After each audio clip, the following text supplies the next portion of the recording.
Hello welcome again to the new video of the Python programming. आपने पिछली video देखी क्या मेरी? कमेंट करो, कमेंट करो, कमेंट बॉक्स आपके लिए खुला है।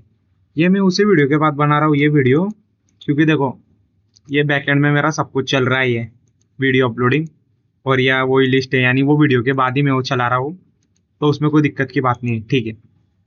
आज हमने क्या एक प्रॉब्लम लेने वाले टपल्स पे। टपल ज्यादा बड़ा टॉपिक नहीं है, डेटा स्ट्रक्चर के अंदर ही एक टॉपिक है। आज हम उसे कवर करने वाले हैं, टपल को नहीं कवर करने वाले।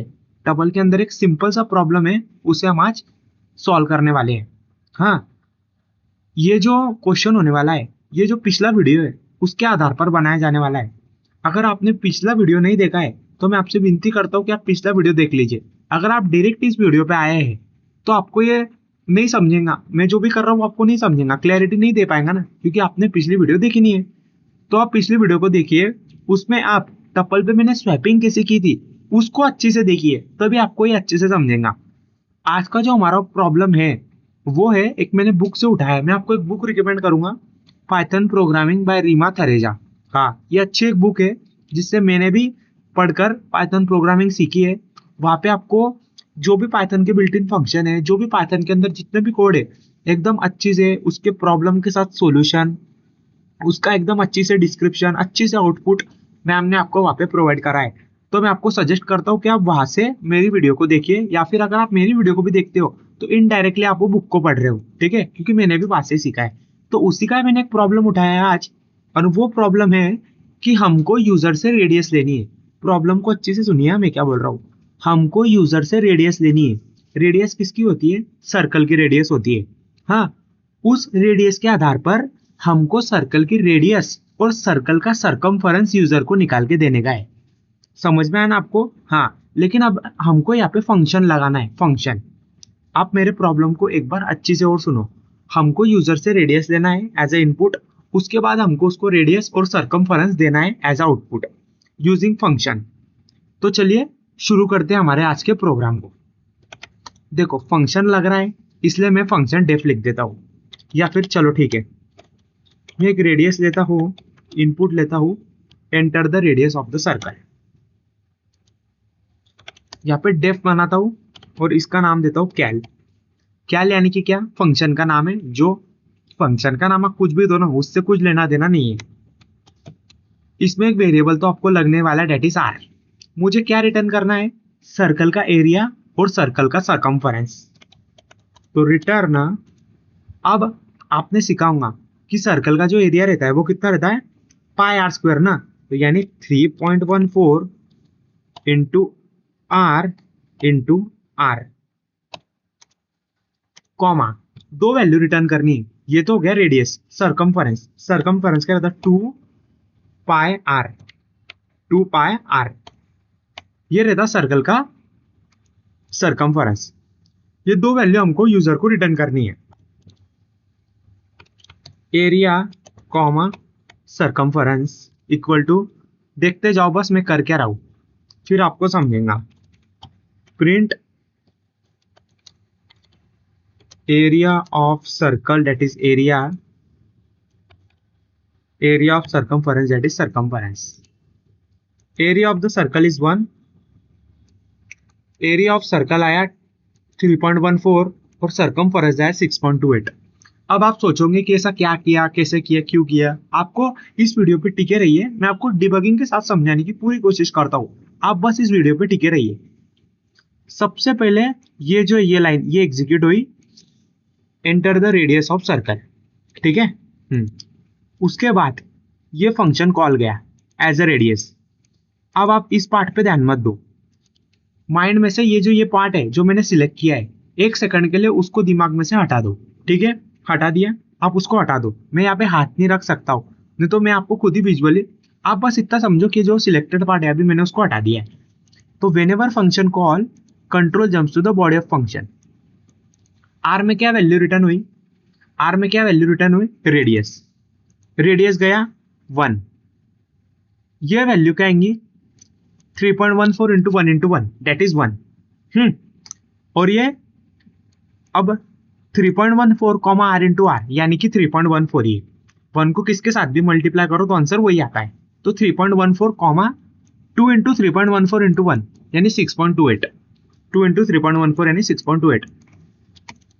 अभी यहाँ पे क्या है 3.14 कॉमा 6.28। ठीक है, ये दो वैल्यू अभी हमारे किस में रिटर्न है, रिटर्न के पैरेंथेसिस में ना ये दो वैल्यू जो कि ये फॉर्मूले से निकली गई है on the basis of R return करेगा। किधर रिटर्न करेगा, जहां से कॉल आया है। भाई कॉल किधर से आया है, कॉल यहां से आया है। तो ये जो पूरा का पूरा सेट है ये एज इट इज पाइथन का बैकएंड यहाँ पे उसको दे देगा कि ले भाई रिटर्न कहाँ पे होता है, जहां से कॉल आया, कॉल यहाँ पे आया था। तो ये जो पूरा का पूरा है एज इट इज उसने दे दिया। अब जैसे मैंने आपको पिछले वीडियो में बताया था वैल्यू कैसे स्वैप होती है यूजिंग टपल, ये 3.14 एरिया में चल गया और ये जो कॉमा के बाद था ये सरकमफरेंस में चल गया। समझ में आया कैसा हुआ, रिटर्न हुआ ये जो 3.1 था जो भी हमने कॉमा के पहले दिया था उसमें चल गया। कंपेयर हो रही है भाई वैल्यू, बस ऐसा समझो कंपेयर हो रही है, ये इसमें चल गया और कॉमा के बाद जो भी था वो इसमें चल गया। फिर आपने यहाँ पे प्रिंट करा दिया area of circle that is area, area of circumference that is circumference. लेकिन अगर आप इसका ही उल्टा कर दो ना तो गलती हो जाएगी भला, क्योंकि पाइथन कुछ जानता नहीं है कि सरकमफरेंस क्या रहता, एरिया क्या रहता, वो कुछ भी जानता नहीं, वो बेचारा अनजान है। आप जैसा दोगे वो वैसा ही। Computer is electronic machine that perform the specific task, area of the circle. ये देखो भाई सर्कल का रेडियस ही 6.28 आ गया ऑन द, देखो क्यों हुआ ये, क्योंकि 3.14 पे इस बार सरकमफरेंस गया है और रेडियस में क्या गया है, एरिया गया है, मतलब 6.28 किस में गया है, एरिया में गया है। तो वो जैसा हुआ वैसे प्रिंट करा है, इसलिए ज्यादा अभी मत ऐसा मत करो बिगनर के लिए। अब आई होप आपको ये समझाऊंगा, it's a very simple concept. Comma के बाद जो, कॉमा के पहले जो था वो कॉमा के पहले में गया और कॉमा के बाद जो था वो कॉमा के बाद में गया। ठीक है, तो यही आज का हमारा एक प्रोग्राम था, बहुत ही इजी था। ठीक है रहिए, ज्यादा ऐसा मत सोचिए कि बहुत ही इजी लेवल की प्रॉब्लम करा रहा है, ये प्रॉब्लम करने की हमारी तो अभी औकात नहीं है। औकात मीन्स कि हम तो हाई लेवल के हैं, इतने छोटे छोटे प्रॉब्लम क्यों करें। आपको एक बात बता दूं, जो भी आज बिगड़ कोडर है इस दुनिया का, उसने कभी भी हाई लेवल से शुरू नहीं किया था, हमेशा वो बिगनर लेवल से शुरू होके होके आज इस लेवल पे पहुंचा है। तो आप खुद को ऐसा ही समझो कि आप अभी एकदम बिगनर लेवल पे हो, आपको अभी स्टेप ऊपर ऊपर जाते जाते जाते जाते उनके लेवल से भी अच्छा जाना है। तो आप अभी अभी आपके लिए बेसिक है, अभी आप इस पे ध्यान दो। जब आप ये सॉल्व करने में सक्षम रहेंगे तभी आप आगे की प्रॉब्लम सॉल्व करने में अच्छे के अच्छे सक्षम रहेंगे। एक और बात, एक हाँ ठीक है, ये अपना प्रोग्राम था, एक डेव मॉड्यूलो कुछ तो होता है, बस एग्जीक्यूट करता हूं मैं, डेव मॉड 12.2 प्रिंट कराता हूं टपल को, देखते हैं आंसर क्या आता है। आर कॉमा क्यू करते हैं, यहाँ पे रखेंगे आर कॉमा क्यू। मैं ऐसे ही पढ़ा रहा हूँ ये, बस देखता हूँ। हाँ देखो, अच्छा हाँ रिमाइंडर, पहले क्वेश्चन होता है ना, क्वेश्चन, अच्छा पहले क्वेश्चन होता है उसके बाद रिमाइंडर आता है।